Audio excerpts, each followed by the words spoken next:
दोस्तों, दिल्ली को दहलाने की कोशिश, और ना सिर्फ दिल्ली को दहलाने की कोशिश, देश के कई शहर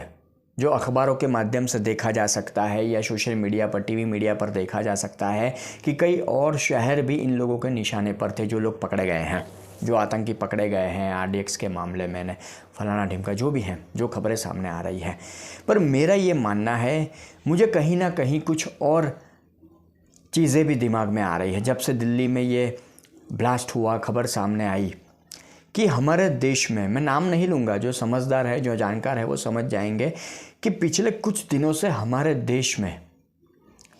एक अलग माहौल पैदा करने की कोशिश कुछ राजनीतिक दल हो, कुछ नेता हो, उनकी तरफ से हो रही थी।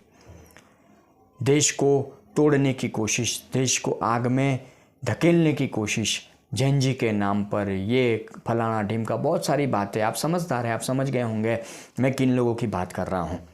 कि देश को आग में धकेलने की कोशिश, देश को तोड़ने की कोशिश, जेएनजी, देश को नेपाल, बांग्लादेश, श्रीलंका, पाकिस्तान, अफगानिस्तान बनाने की कोशिश। मेरा तो ये मानना है कि जो आतंकी पकड़े गए हैं या जिनका नाम सामने आ रहा है, उनके अलावा हमारे देश की सरकार को कुछ लोग हैं,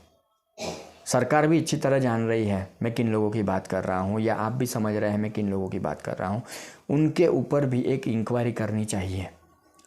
उनको लेकर भी जानकारियाँ लेनी चाहिए,